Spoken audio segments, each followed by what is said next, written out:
muito extenso, para a gente ainda orar mais um pouco essa noite. Abra sua Bíblia comigo. Eu quero compartilhar de 2 textos. O segundo texto é que faz sentido para a mensagem desta noite. Mas eu quero que você abra em 1 Samuel, capítulo 17, verso 33 ao 40 e depois do 49 ao 51. 1 Samuel, capítulo 17, do verso 33 ao verso 40. Se Deus perguntasse para você hoje, até onde eu posso ir com você? O que você responderia para Deus? O que você, com muita transparência, com muita sinceridade, responderia para Deus? Até onde Deus pode ir com você? Você já parou para pensar que muitas das vezes nós fazemos algumas orações, alguns pedidos para Deus, e a própria palavra diz que às vezes a gente pede e não pede com sabedoria, porque tem coisas que a gente pede para Deus, mas a gente não está apto para receber, ou a gente não está maduro para receber. E eu vou dizer um negócio que talvez minha alma não goste de ouvir, talvez eu não mereça receber, porque não faz sentido Deus entregar algo para mim em que eu mesmo não pague o preço, não preço de sacrifício, em que eu mesmo não mereça receber. Não faz sentido Deus entregar uma posição profissional para mim, quando eu não faço por merecer, só porque eu aceitei a Ele como Salvador, porque eu me batizei nas águas, talvez porque eu frequento a esta casa há alguns anos. Será que Deus tem obrigação de ouvir minhas orações? E ouvir aqui é no sentido de cumprir aquilo que eu quero? Biblicamente não, Ele não tem. Você vai encontrar muitas coisas na Bíblia, pessoas que oraram e não receberam. Você vai encontrar, por exemplo, no ministério de Jesus, cidades que Jesus entrou e não fez milagres, porque a fé das pessoas não foi manifesta. Uma fé, para ser manifesta, ela precisa sair da retórica e ir para a prática. É como alguém que diz que quer perder peso, mas não entra pelo caminho de uma dieta, de um exercício, de abster-se de alguma coisa. É como alguém que quer se formar, mas ele não quer estudar. É como alguém que quer crescer na vida profissional, mas não sai do celular, não sai da televisão. Tudo que ele ganha, ele gasta só com camiseta, com tênis, com roupa. Não investe no estudo, num curso, numa complementação. Querido, não faz sentido uma pessoa que se dedica ao estudo, organizada, disciplinada, mesmo sendo uma pessoa não cristã, só porque eu me identifico como cristão, eu acho que eu tenho que receber, porque aquela outra pessoa não é cristã. Não, Deus é Deus de justiça. Se tem uma coisa que Deus não vai fazer, é ser injusto. Eu conheço muitas pessoas que não são cristãs, e não se ofendam com o que eu vou dizer para você, são mais íntegras do que alguns que eu conheço como cristãos. São mais honestos, fazem doações aos pobres mais do que a gente. São pessoas que não falam mal dos outros, que não estão envolvidos em fofocas. São pessoas que não usam drogas, que não se prostituem, apenas elas não são cristãs. Conheço pessoas que têm outra religião e que são íntegras, no sentido de não desvio de condutas. Então por que muitas das vezes eu acho que porque eu sou cristão nominativo,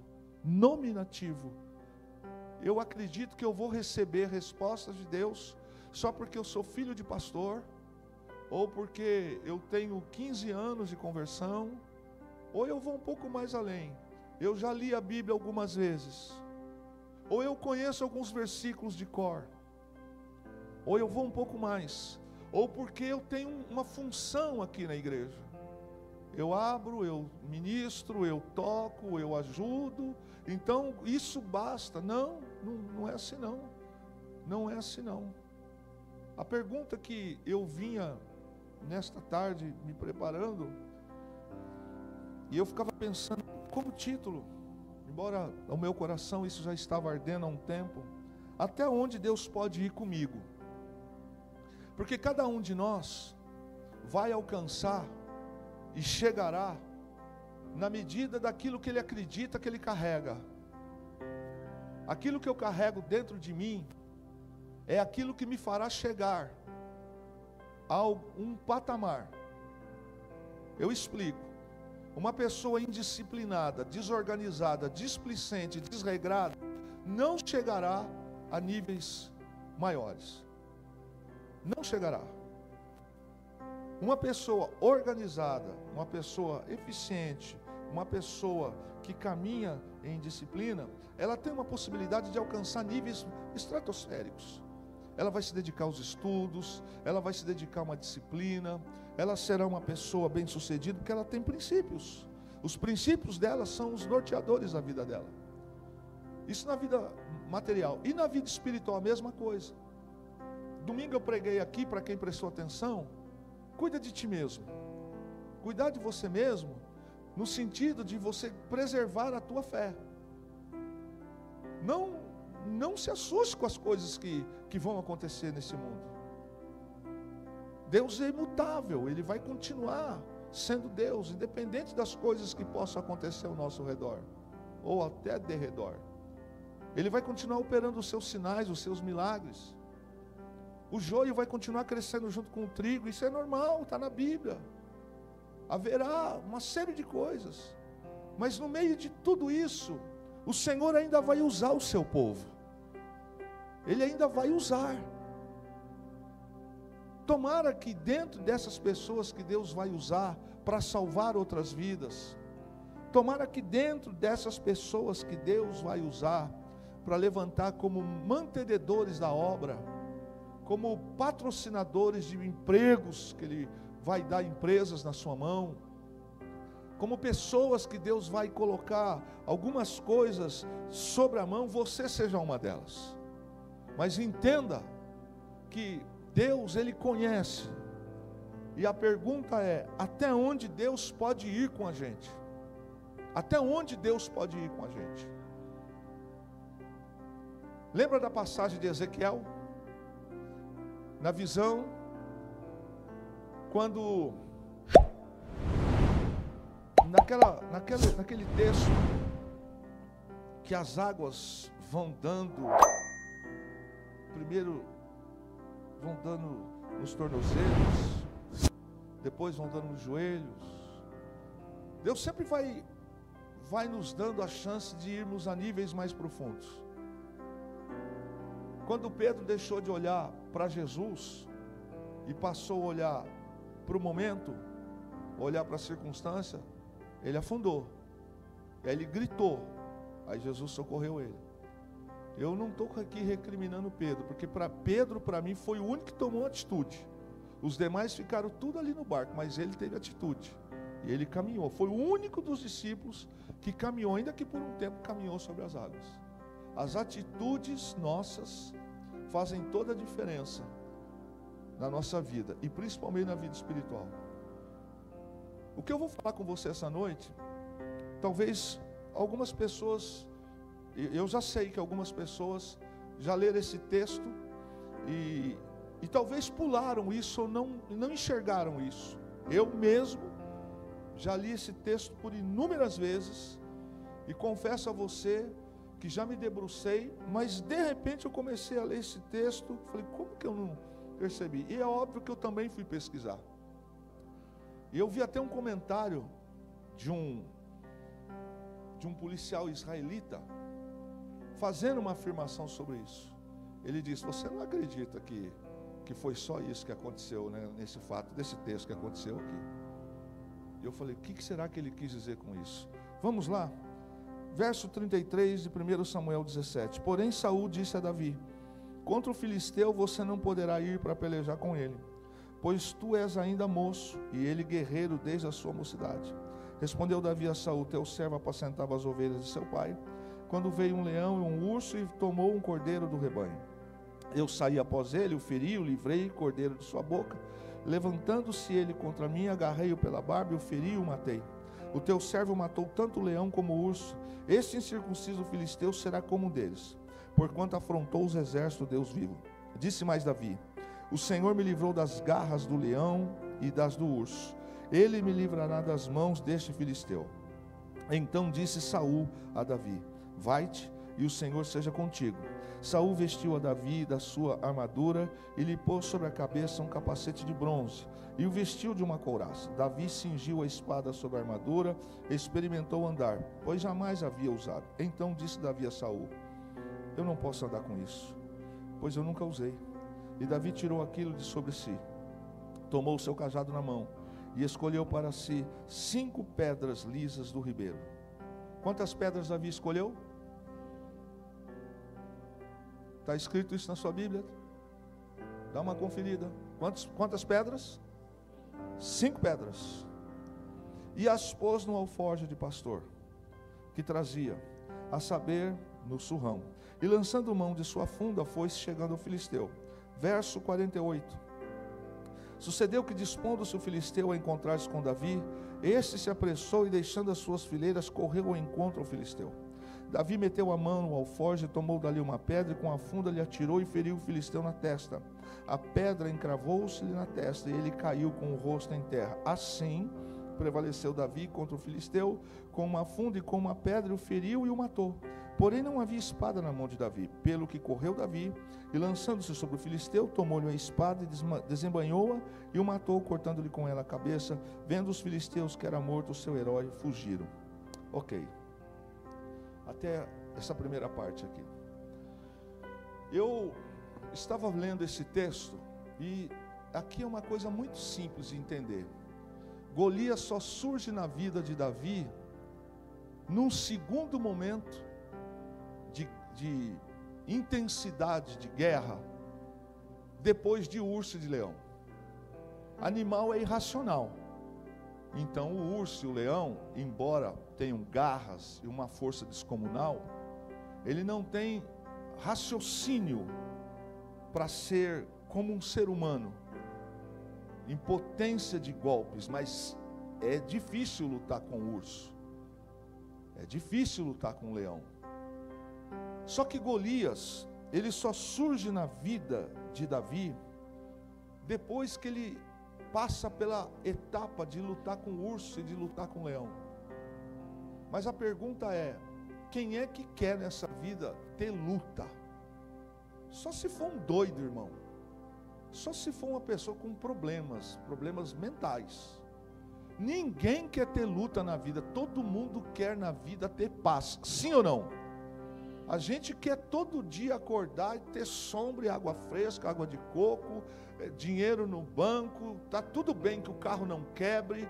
Ninguém quer ter problema na vida. Mas Deus conhece a natureza da gente. Você já imaginou você e eu sem luta? Você já imaginou? Você já imaginou se a gente não precisasse de Jesus? Como é que a gente seria?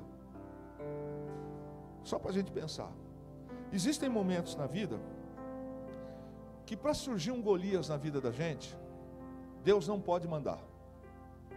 E para muita gente nunca vai surgir um Golias. Talvez não surja nem urso e nem um leão na proporção. Talvez não surja. Mas na vida de Davi, Golias só vem depois que ele teve que enfrentar um urso, um leão. É tudo em níveis. Porque o texto diz que Golias é um homem guerreiro. Desde a sua juventude ele está acostumado em guerra. Então, para Davi enfrentar Golias, primeiro ele teve que aprender a lutar com um urso, que é menor de estratégia, com um leão. Agora, irmão, se para você lutar com urso e leão é menor, eu imagino como é que deve ser a habilidade. Porque como é que um menino aproximadamente de 12 a 13 anos, que quando ele vai para o campo lutar com Golias, estima-se que Davi está com 15 anos. Ele é o filho mais novo de Jessé. Os irmãos mais velhos de Davi iam para a guerra quem tinha acima de 20 anos. Davi é o menor. Ele tem mais 3 antes dele, que tem menos de 20 anos. Os mais velhos que têm acima de 20 estão na guerra. Se Davi é o mais novo e tem mais 3 acima dele, Davi não tem 15. Quando ele vai enfrentar o urso e o leão, ele é um pré-adolescente que vai cuidar do pasto das ovelhas para o pai. E nesse momento da vida dele, ele já tem que ter responsabilidade. E ele toma atitudes de homem. E sendo menino, ele toma atitude de homem. E sendo ele responsável, a força de Davi não estava no cajado e nem no braço, porque ele era franzino. Um judeu tinha por estatura, a média, 1,63 m. O judeu pode ter casos, tem gente maior, mas a média não é estatura alta. É a média de 1,60 m, 1,63 m, 1,70 m. Na época de Jesus, então, essa estatura era a média, mais ou menos padrão. Imagine um garoto de 12, 13 anos. Qual era a ferramenta que Davi tinha para ter enfrentado o urso e leão? Fé. Não tinha arco, não tinha flecha, ele não tinha escudo, ele não tinha outra coisa. Ele tinha apenas fé. Então, antes de Davi enfrentar Golias, ele teve que passar por fases. E a fase primeira foi essa fase aqui de urso e de leão. A experiência, a gente aprende, que traz na vida da gente amadurecimento e nos conduz à maturidade. Isso é um fato que a gente aprende. Agora, como é que Davi vai passar por Golias se Deus não tem testes com ele? Como é que Deus pode colocar ele num trono? Ele nem sabe que um dia ele será. Como é que Deus pode preparar um caminho para ele passar, para ser aprovado, ganhar respeito dos outros, chegar a um nível de um dia ser o rei, se Deus não gera situações para ele ser testado? Então, na história de Davi, teve o urso, teve o leão, que registra a Bíblia. A Bíblia não traz tudo na biografia de ninguém. Tem personagens na Bíblia que não traz nada sobre ele. Tem gente, Jabes. O que a gente sabe de Jabes? A gente sabe aquilo ali. O que a gente sabe, por exemplo, da mulher do profeta Samuel? Tem muita coisa. Mas não quer dizer que ela não existiu, que ela não teve vida, que ela não... Entende o que eu estou dizendo? Então, muita coisa que está na Bíblia é resumida. Mas é muita coisa que se aconteceu, é uma vida que aconteceu. Davi, quando cita o leão e o urso, ele está dizendo, no momento daquela fase de falar com Saul, ele está dizendo, eu vou enfrentar esse cara. Ele pode ter tamanho, ele pode ter força, mas eu vou contra ele em nome do Senhor. Aí ele usa do que ele lembra, naquele momento é o que ele lembrou. Mas eu acredito que não foi só o urso e um leão que Davi teve que enfrentar, e também não foi só um urso ou um leão. Ele deve ter enfrentado salteadores, ele deve ter enfrentado outros tipos de guerras, de ataques no campo para proteger a ovelha. Lobos, é próprio disso. Mas como é que Deus pode colocar Golias na vida de Davi sem que primeiro ele passe por níveis? É como se alguém fosse chegar a um nível do MMA. Para ser campeão de MMA, tem que começar nos primeiros combates aqui embaixo. Tem que ir ganhando patamar, tem que ir ganhando, até chegar lá. Então, antes de Deus colocar Golias na vida de Davi, precisou passar por alguns testes.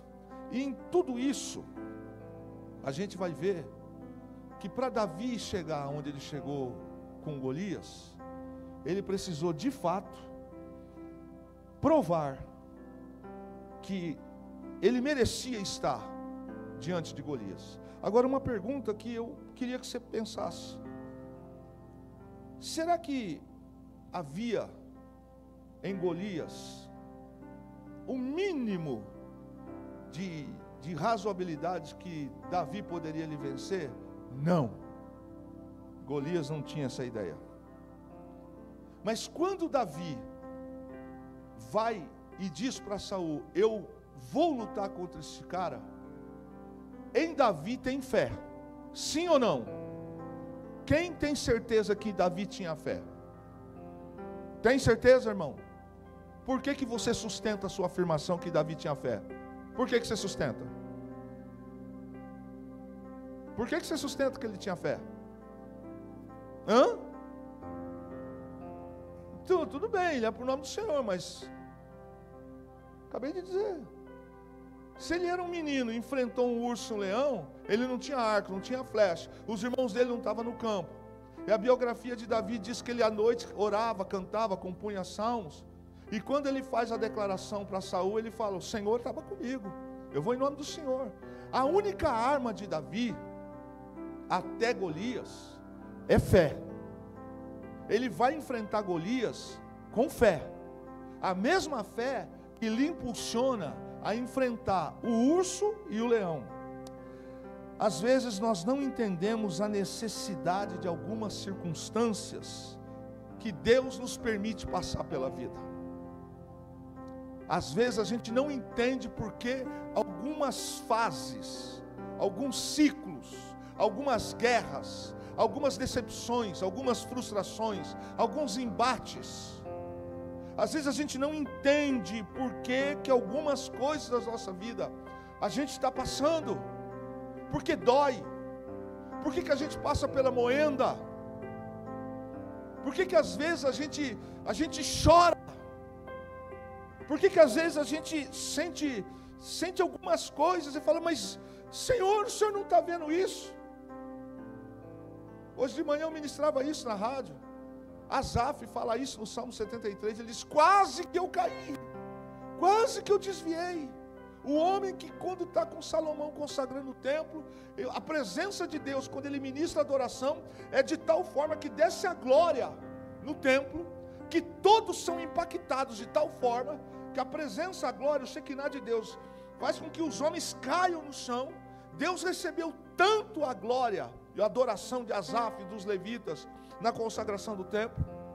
Deus ficou tão impactado com aquele momento, que Deus decide descer e entra no templo. É a presença da glória de Deus faz com que os sacerdotes caiam, eles não conseguem ficar em pé. Asaf era esse cara. Tempos depois, Asaf está vendo os ímpios ganhando, crescendo algumas coisas. Ele fala: eu fiquei reparando nos outros, quase que eu desviei. Eu fiquei reparando nas injustiças, quase que eu caí. A gente é assim. A gente é assim. Aí ele diz: mas quando eu entrei no templo, aí eu compreendi. Aqui, eu queria que você entendesse. Nós às vezes não entendemos por que algumas circunstâncias Deus permite que a gente passe. Por que às vezes algumas situações da nossa vida acontecem. Por que alguns leões Deus permite. Por que às vezes a gente sofre algumas arranhuras. Por que, Senhor? Por que isso aconteceu comigo? Por que isso me feriu? Senhor, por que essa marca me atingiu? Mas a resposta para você é só uma que eu posso dar essa noite. Deus sabe. Deus sabe. Se você está no centro da vontade de Deus, descansa a tua alma, descansa teu coração. Eu não quero que você seja religioso para dar um glória essa noite. Mas eu quero afirmar para você, se você está no centro da vontade de Deus, se você está em comunhão com Deus, vivendo daquilo que a Bíblia fala que o cristão tem que ser, as tuas lutas não são sem cabimento. Deus está no controle da sua vida. Ele sabe de todas as coisas. As atitudes de Davi, quando ele enfrenta o urso e o leão para proteger as ovelhas, elas são exclusivamente pautadas na fé. Isso é inexplicável. Como ele age com fé, Deus ainda não se manifestou para Davi. Repare bem, Deus ainda não tinha se manifestado para Davi, mas Deus via que o que Davi fazia era por fé, e uma fé declarada e vivida, não uma fé falsa, não uma fé religiosa. O que é uma fé religiosa? é vir, entrar, dobrar o joelho, fazer, mas não viver. É não expressar. É como alguém que você conhece que passa em frente a um lugar, faz um sinal, um gesto religioso. Para Davi, quando ele enfrenta o leão e o urso, ele exerce fé. A Bíblia não diz o que ele falou, mas ele declara. Quando ele enfrentou o urso e o leão, a Bíblia não fala, mas quando ele está com Saul, ele fala: eu enfrentei o leão e o urso em nome do Senhor. E agora ele fala: eu vou enfrentar Golias em nome do Senhor. Então, o que faz Davi vencer é fé. Ele era uma pessoa que não era forte, ele não tinha habilidade extraordinária, ele não tinha armamento, mas ele tinha fé.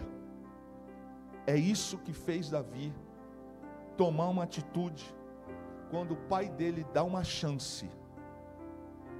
Eu já preguei há muitos anos atrás aqui uma mensagem que Deus me deu nesta casa, o segredo das pequenas missões. Faz mais de 20 anos que eu preguei essa mensagem aqui. O dia que o pai de Davi mandou o Davi levar queijo e mantimento para saber a notícia de seus irmãos. Aquilo que a gente despreza como missão insignificante, pode ser a chance que Deus está dando de seu patamar de crescimento na vida da gente. E foi exatamente isso que aconteceu. Ele não era forte, ele não tinha habilidade, mas ele tinha fé. Era ele no pasto. O que tinha no pasto? Davi, as ovelhas, o perigo e a fé. Era isso que tinha. Dito isto, irmãos, o texto que nós lemos já mudou o cenário.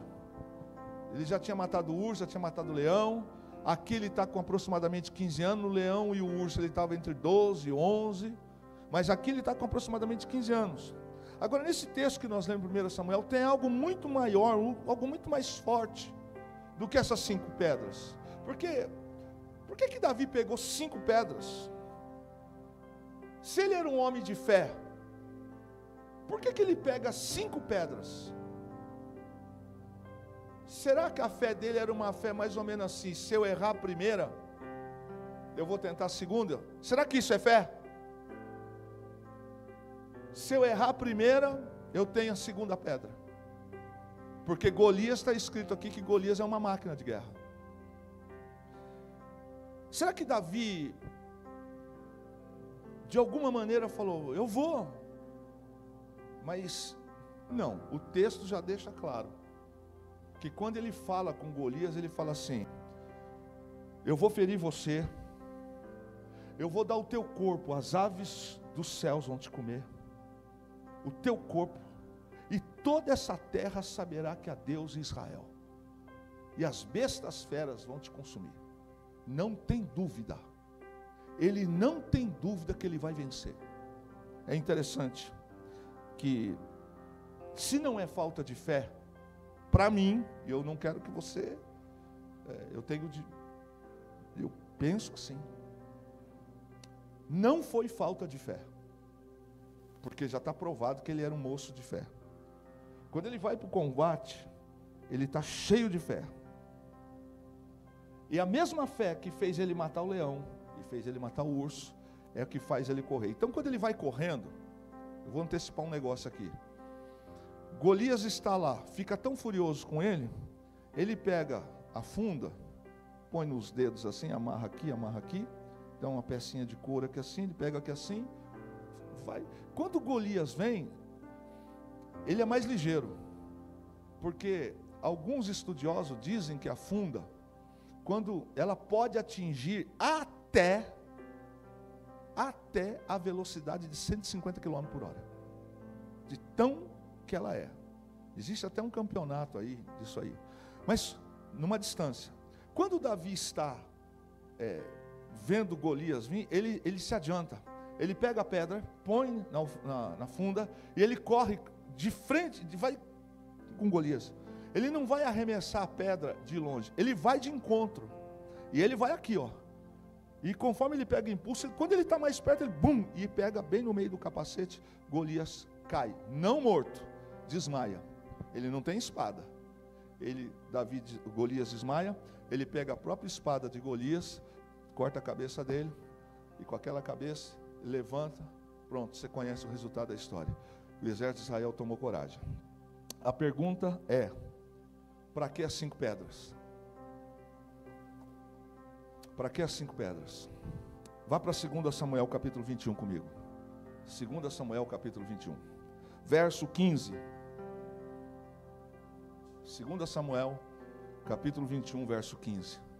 Mais uma vez houve guerra entre os filisteus e Israel.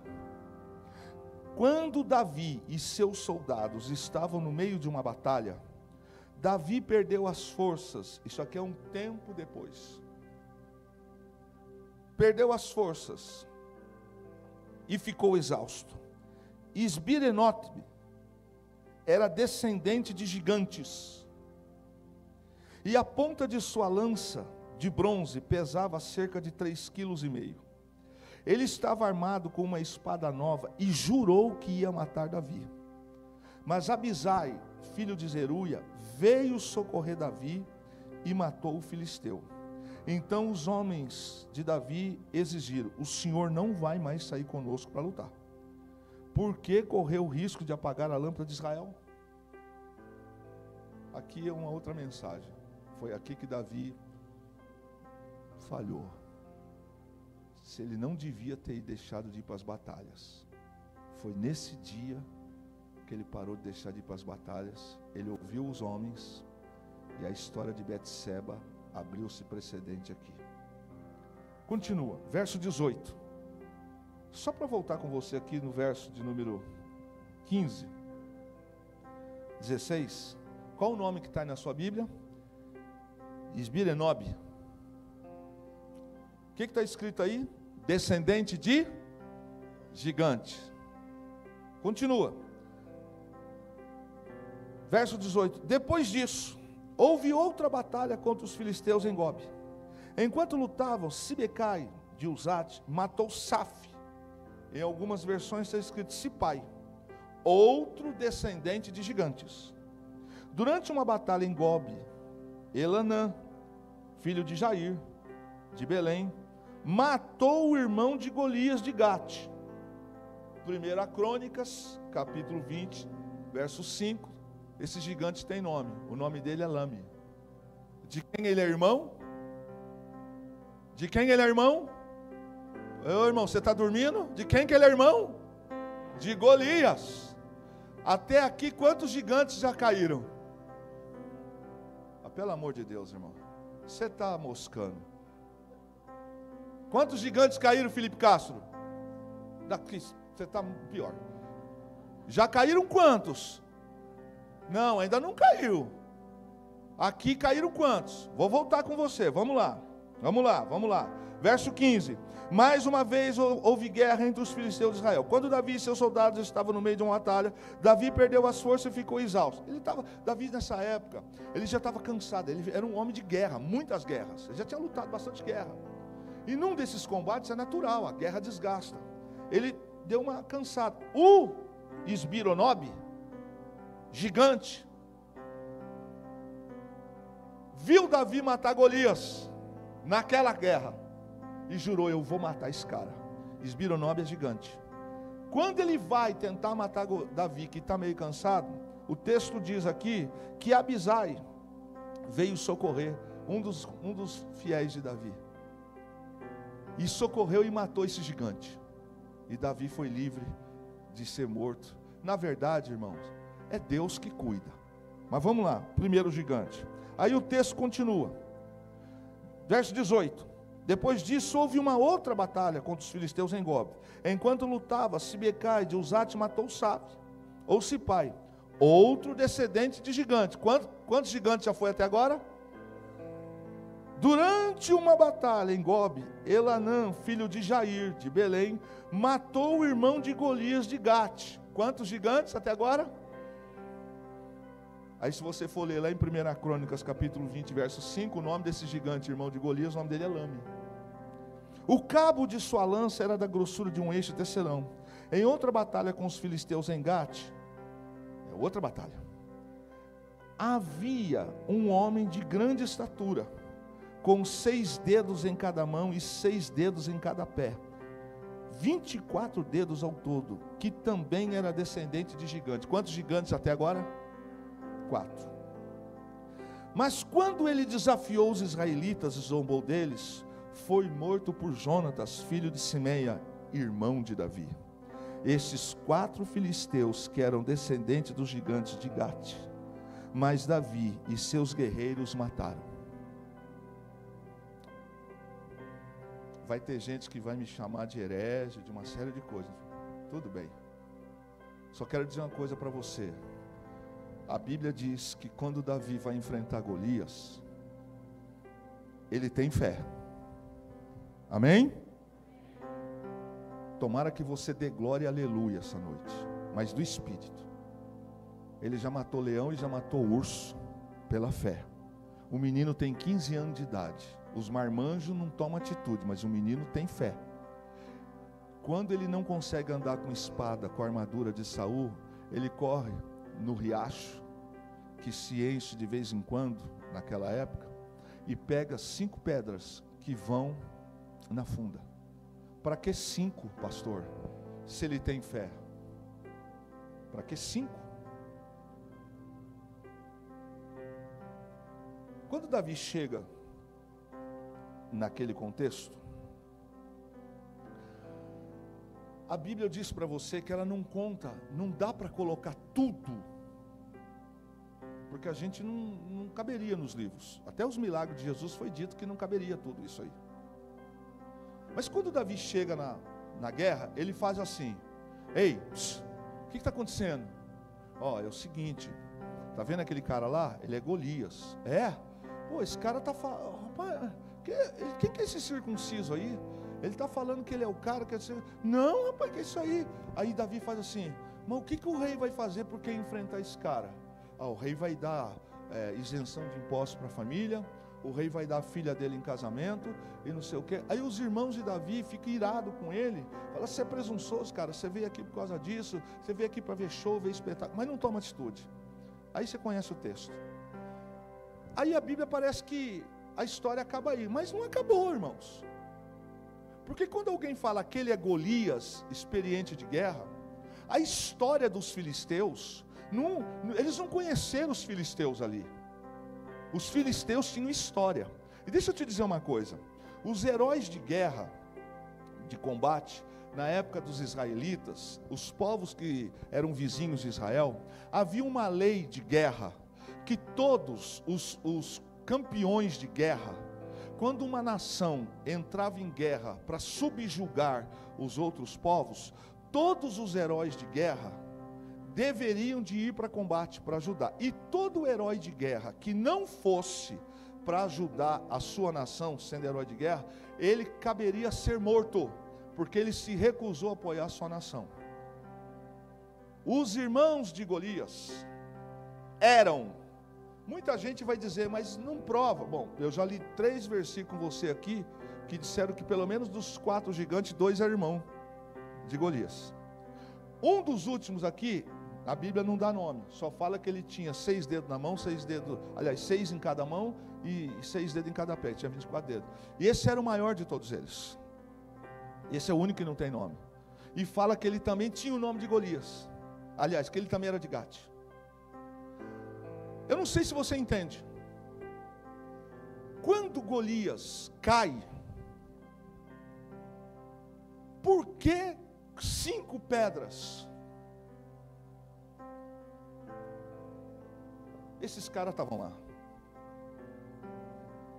Davi não pegou 5 pedras porque ele não tinha fé que ele não ia derrubar Golias na primeira. Ele foi para a guerra, para aquele combate, com disposição de matar os 4, os 5. A fé de Davi não era para derrubar só Golias, é que os 4, quando viram que Golias caiu e o exército de Israel foi para cima, eles bateram em retirada. A raiva ficou. Tanto é que o primeiro texto que nós lemos aqui fala-nos daquele que disse assim, que jurou que iria matar Davi, e foi Abisai que socorreu ele. Ele disse: vou matar Davi. O texto diz então que 4 aqui, com Golias da matemática. Quantas pedras Davi recolheu do ribeiro? Alguns teólogos vão dizer, mas isso não prova muita coisa. Bom, o texto está dizendo que pelo menos 2 aqui já está dizendo que era irmão dele. Claramente. Claramente. Descendente do gigante. Descendente do gigante não pode ser pessoa de pequena estatura. Descendente do gigante é o quê? Gigante. Amém ou não amém? Se você olha para o meu filho Mateus, ele não é desse tamanho, ele é grande. Descendente de gigante é gigante. 5 pedras, 5 gigantes. A minha pergunta essa noite para você: a experiência de Davi, quando ele derruba o leão e derruba o urso, e quando ele vai para matar Golias, ele só pega 5 pedras no riacho, porque ele tem certeza que Deus vai lhe dar vitória. Ele declara: eu vou vencer em nome do Senhor dos Exércitos. A minha pergunta esta noite para você é: até que ponto Deus pode ir com você? Até que ponto Deus pode ir com você? Porque no meio do caminho alguns pulam fora do barco, alguns se machucam, alguns desistem. Para mim não dá mais, eu não aguento, é pressão demais. Beleza. Até que ponto Deus pode ir com você?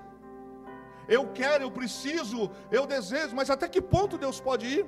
Porque na hora que veio um cachorrinho eu já gritei. Nem chegou o leão, veio um gatinho, eu olhei a sombra do gato, vi um leão, já corri. Aí apareceu um ursinho panda, eu já vi um urso grande, eu já corri. Deus pode permitir um Golias na minha vida? Não sei, porque a fé de Davi, quando ele preparou aquelas pedras, meu irmão, ele tinha um comportamento aqui, ó. Ele não foi para aquele combate simplesmente com a ideia de que a primeira pedra, se falhasse, tinha a segunda. E aí eu estava vendo um guarda, um policial de Israel, ele, numa conversa, ele disse assim, com um crente, ele falou assim: você acha que... Entrou no texto, ele falou assim, não, porque Davi derrubou Golias. Ele falou assim, derrubou Golias porque o resto fugiu. Fugiu, falou, você não é crente? Então, lê lá no livro de 1 Samuel que você vai ver os irmãos dele lá. Aquelas 5 pedras, você achou que era para enfeite? Davi foi preparado. Deus nos coloca muitas das vezes situações, fatos e problemas, e às vezes a gente grita, chora, esperneia, desiste, abandona, sai fora. E aí a pergunta que Deus nos faz essa noite: até que ponto Deus pode ir com a gente? Até onde Deus pode ir com a gente? Porque com Davi, ele tinha tanta certeza que Deus era com ele, que Deus seria com ele, que ele não tem dúvida. E o texto, a história, agora é história, está na Bíblia, li com você, não falei nada de mim. A história diz que tempos depois esses gigantes estavam lá. Eles continuaram lá.